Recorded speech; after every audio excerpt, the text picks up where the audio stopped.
फेनेरोगॅम्समधला gymnosperm division पाहिला होता. आजच्या लेक्चरमध्ये आपण अँजिओस्पर्मबद्दल बघणार आहोत. यातला बराचसा पार्ट जरी डिलेट झाला असला तरी आपल्याला याच्याबद्दल माहिती असणं गरजेचं आहे. त्यामुळे काही पॉईंट्स मी यात घेतलेले आहेत. अँजिओस्पर्म असं का म्हटलं जातं तर अँजिओचा अर्थ होतो इनक्लोज्ड वेस, ठीक आहे, इनक्लोज्ड. आणि स्पर्माचं मिनिंग होतं सीड. आपण जिम्नोस्पर्ममध्ये पाहिलं होतं की सीड्स कशा होत्या, नेकेड होत्या. पण अँजिओस्पर्ममध्ये सीड्स आहेत त्या कशा आहेत रे, इनक्लोज्ड आहेत, आत असणार आहेत, ठीक आहे. म्हणून त्याला अँजिओस्पर्म असं म्हटलं जातं.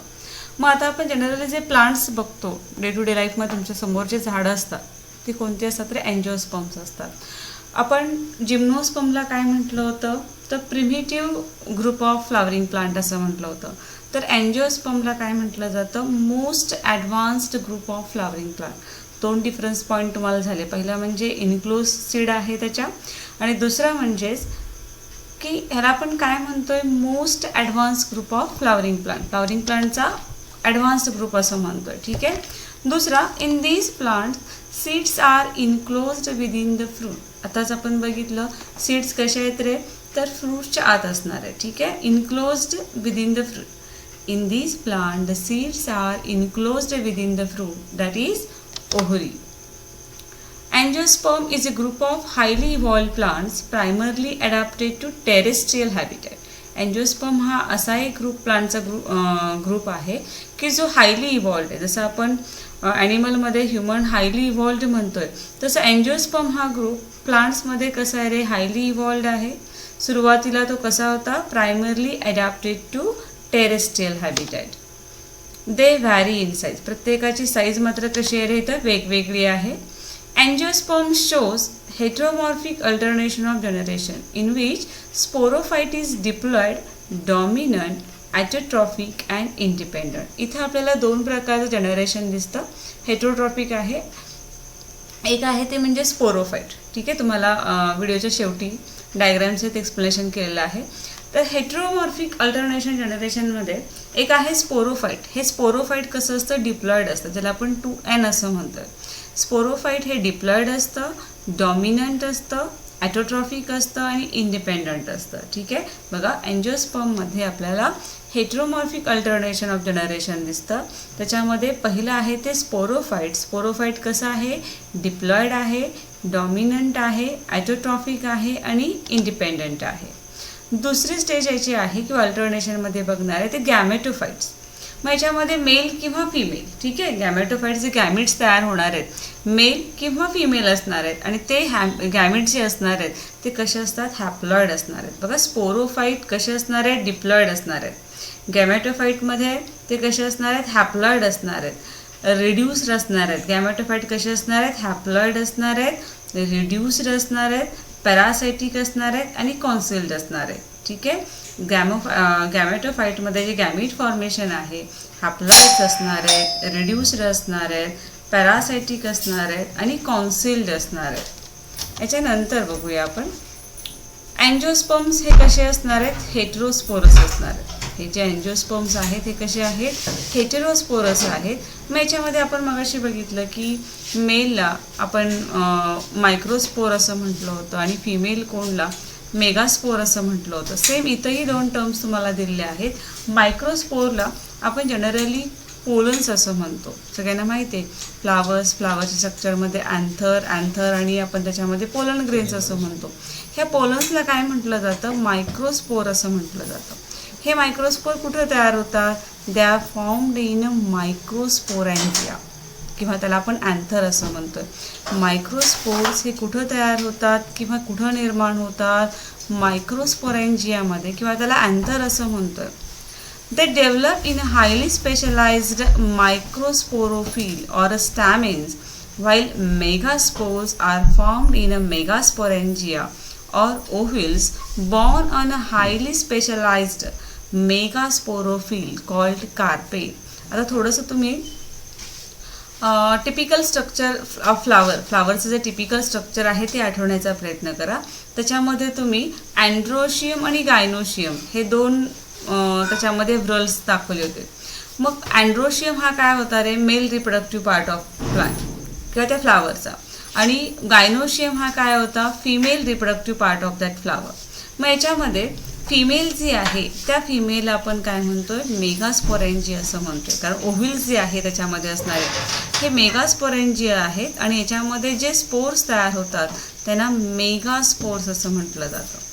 आणि मेल जे आहे त्या मेलला मायक्रोस्पोरोफिल असं म्हटलं जातं. ह्या मायक्रोस्पोरोफिलमध्ये काय तयार होतात, जे स्पोर्स असतात ते मायक्रोस्पोर्स किंवा ज्याला आपण अँथर्स असं म्हणतोय.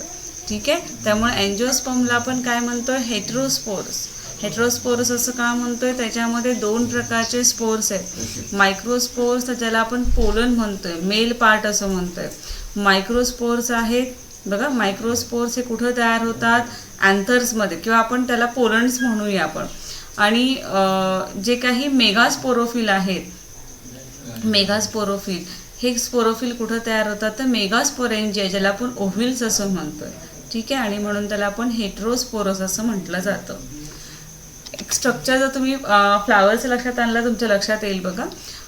बिसाइड द इसेन्शियल व्हर्ल्स ऑफ मायक्रोस्पोरोफिल, मायक्रोस्पोरोफिल जर आपण विचार केला तर आपण अँड्रोशियम असं म्हणतोय आणि मेगास्पोरोफिलला काय म्हणतोय, गायनोशियम असं म्हणतोय. बरोबर आहे. इसेन्शियल व्हर्ल्स जे आहेत ते मायक्रोस्पोरोफिलला अँड्रोशियम, मेगास्पोरोफिलला गायनोशियम असं म्हटलं जातं. आणि तुम्हाला माहिती आहे की जे असेसरी व्हर्ल्स आहे ज्याला कॅलिक्स आणि करोला असं म्हटलं जातं. एखादं टिपिकल हिबिस्कसचं फ्लावर डोळ्यासमोर आणण्याचा प्रयत्न करा. सगळ्यात बाहेर असतं ते कॅलिक्स असतं ज्याला सेपल असं म्हटलं जातं.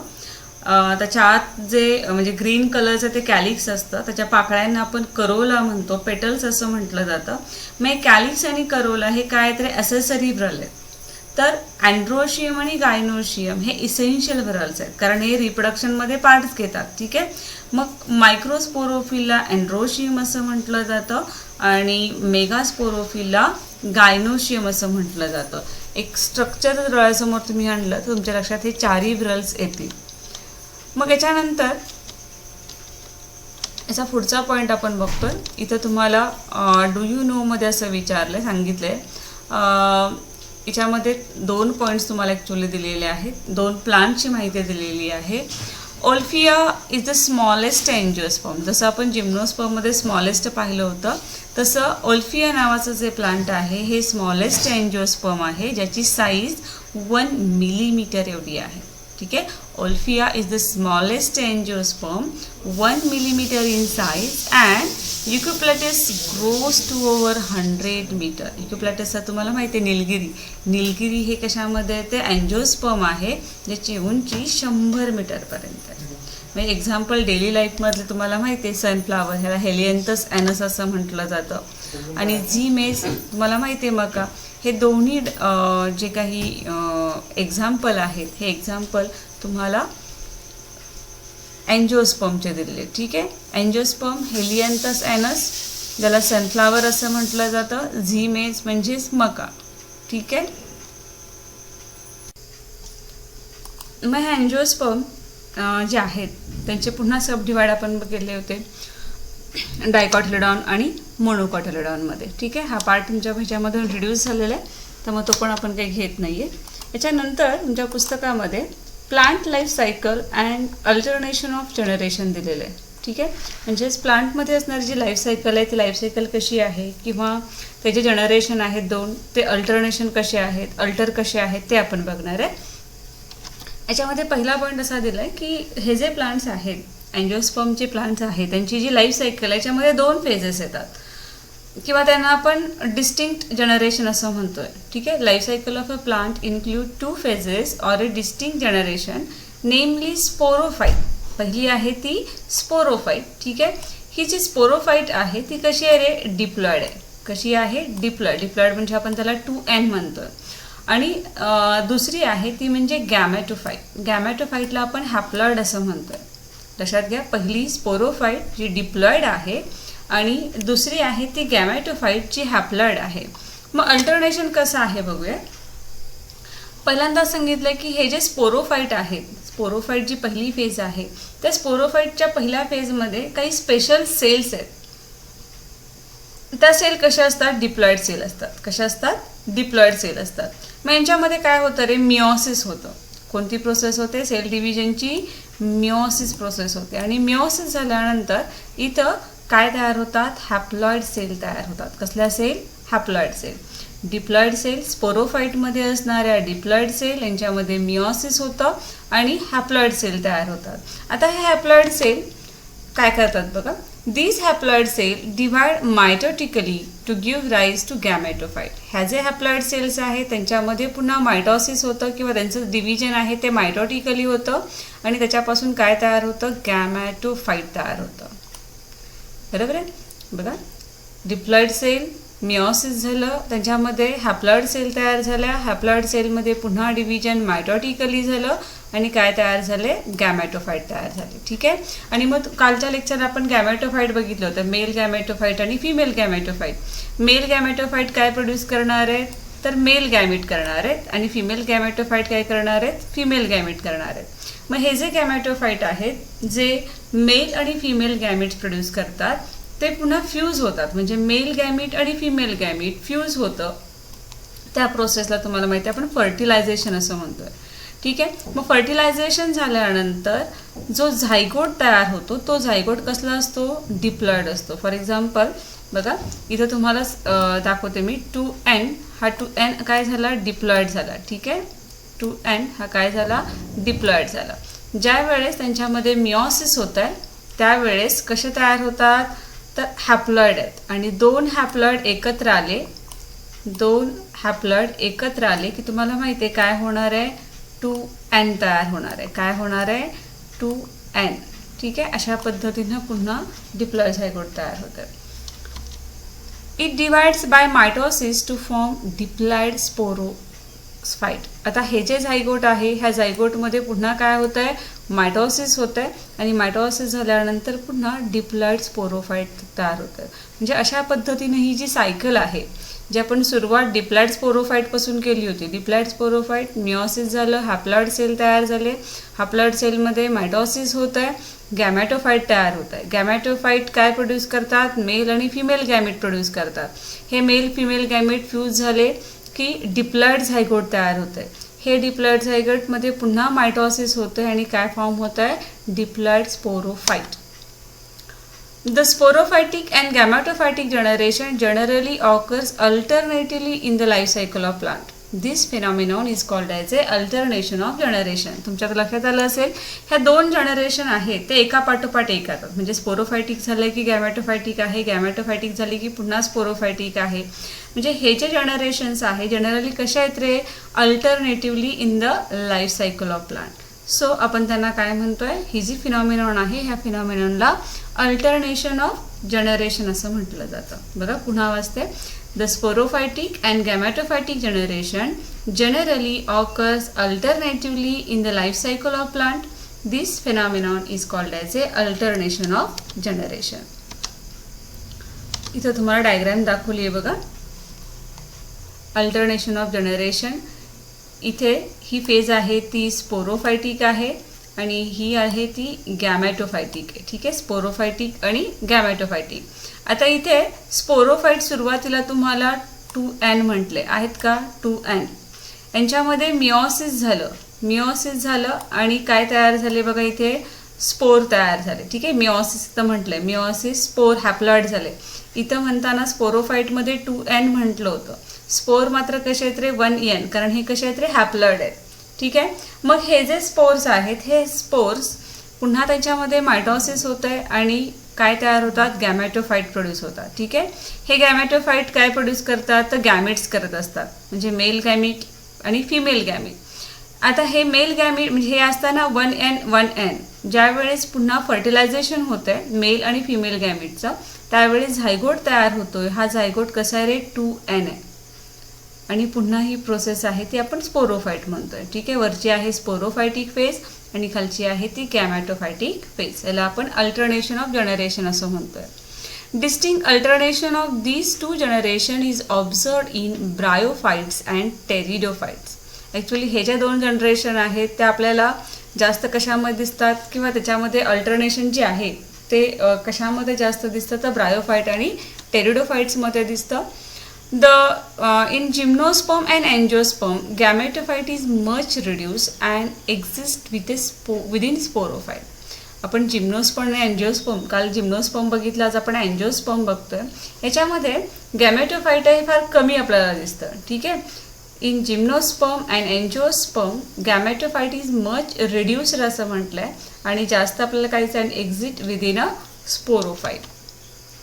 अल्गीमध्ये काय म्हटलंय बघा. In algae based upon the nature of dominant phase in a life cycle it is called as a haplontic, diplontic and haplodiplontic life cycle. बघा म्हणजे फेज कोणती, ह्या लाईफ सायकलमधली फेज कोणती डॉमिनंट आहे याच्यावरून 3 आहे. हॅप्लोन्टिक आहे, डिप्लोन्टिक आहे आणि हॅप्लोडिप्लोन्टिक लाईफ सायकल आहे. ह्या तिन्ही पण आपण बघणार आहे. ब्रायोफाइट्समध्ये हे जे हॅप्लॉइड गॅमेटोफाइट आहेत, हे हॅप्लॉइड गॅमेटोफाइट कसे असतात, डॉमिनंट असतात. It is photosynthetic, independent, thalloid and erect phase. ब्रायोफाइटमध्ये ही जी गॅमेटोफाइट आहेत हॅप्लॉइड आहेत आणि हॅप्लॉइड आहेत ते कसे आहेत रे, डॉमिनंट आहेत. त्याचबरोबर ह्या फेजेसमध्ये ते कसे आहेत, फोटोसिंथेटिक आहेत, इंडिपेंडंट आहेत, थॅलॉइड आहेत आणि त्यांची फेज आहे ती कशी आहे, इरेक्ट आहे.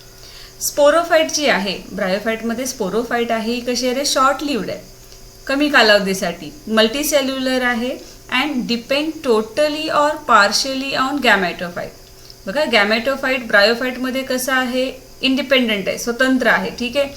पण स्पोरोफाइट मात्र पार्शियली किंवा टोटली कशावर डिपेंड असतं, गॅमेटोफाइटवर आहे. कशासाठी, फॉर न्यूट्रिशन अँड अँकरेज. ठीक आहे.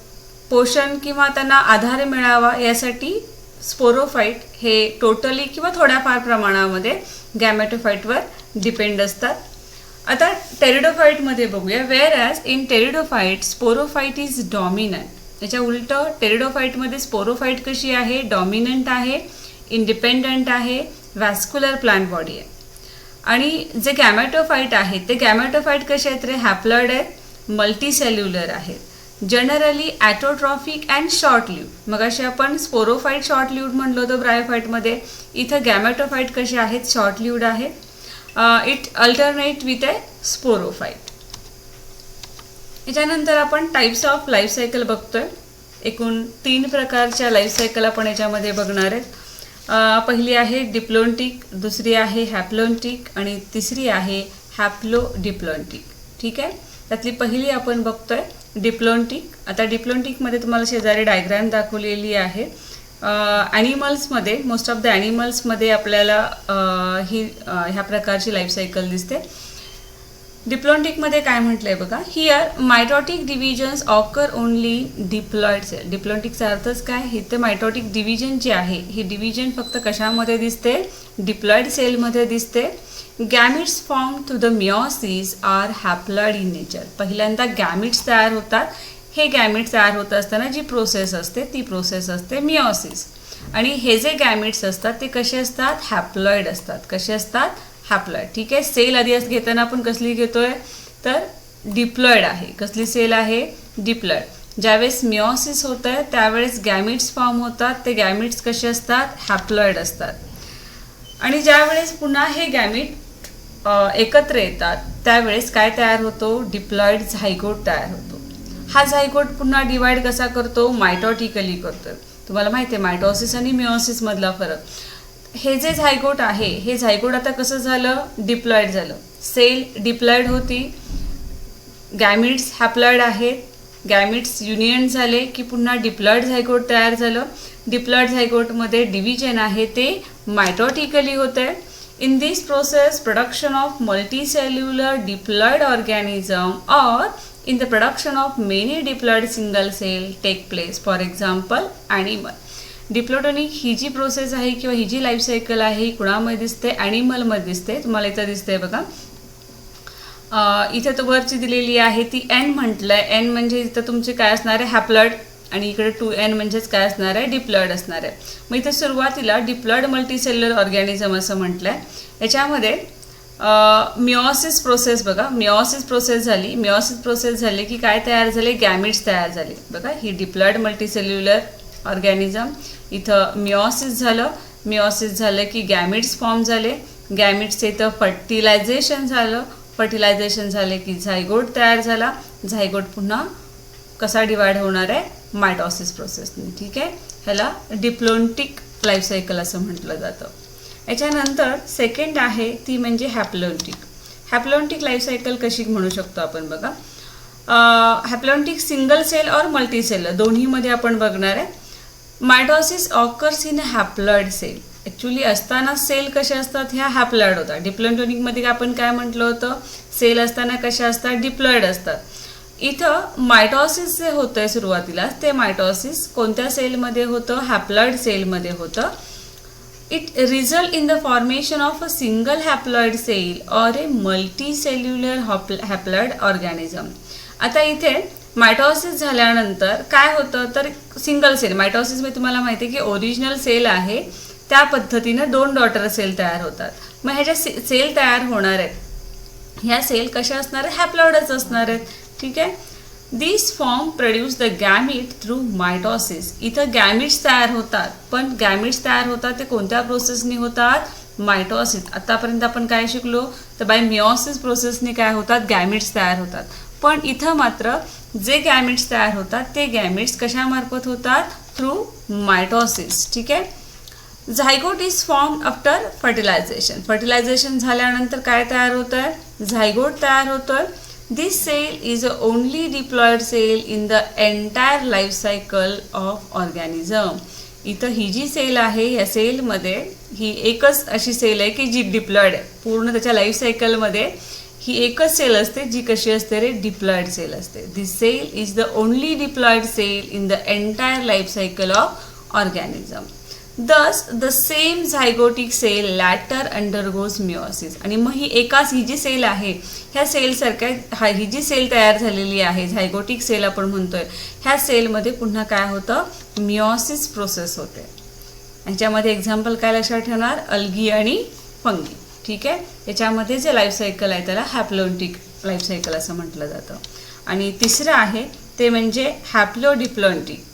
आता हॅप्लोडिप्लोंटिक म्हणजेच काय आणि हे कुणामध्ये दिसतं तर प्लांट्स आणि काही अल्गीज आहेत यांच्यामध्ये ही लाईफ सायकल आपल्याला दिसते. हॅप्लोडिप्लोंटिकमध्ये बघा, here mitosis occur in both diploid and haploid cell. इथं दोन्ही सेल म्हणजे हॅप्लॉइड आणि डिप्लॉइड सेल दोन्हीमध्ये सुद्धा काय होतं रे, मायटॉसिस होतं. This organism undergoes through a phase in which they are multicellular and haploid. आता हे जे ऑर्गॅनिझम आहेत त्यांच्यामध्ये एक फेज म्हणजे ह्या फेजमार्फत जातात की जे ऑर्गॅनिझम कसे आहेत, मल्टीसेल्युलर पण आहेत आणि हॅप्लॉइड पण आहेत. ठीक आहे.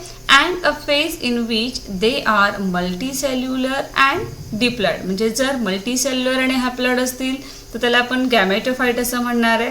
आणि जर मल्टीसेल्युलर आणि डिप्लॉइड असेल तर त्याला आपण स्पोरोफाइट असं म्हणणार आहे. एक्झाम्पल काय आहेत, land plants and many algae. ठीक आहे. प्लांट्स आणि काही अल्गीज आहेत हे याचे एक्झाम्पल आहेत हॅप्लोडिप्लोंटिकचे. आत्ताच आपण याच्यावर डिस्कशन केलं. अशा पद्धतीनं तिन्ही प्रकारच्या लाईफ सायकल आपल्याला प्लांट्समध्ये दिसत असतात. थँक्यू. इथं आपला हा लेसन नंबर 3 कंप्लीट झालेला आहे, किंगडम प्लांटी. आत्ताच्या टेस्टसाठी तुमचा टेस्ट कोड आहे, इथं फक्त 0 टाका, 1102 टाकू नका. फक्त इथे टेस्ट कोड आहे तो फक्त 02 टाका. ठीक आहे. कोणता टाकाल, 02. 1102 टाकू नका, फक्त टेस्ट कोड असेल तो 02 असेल. ओके. थँक्यू.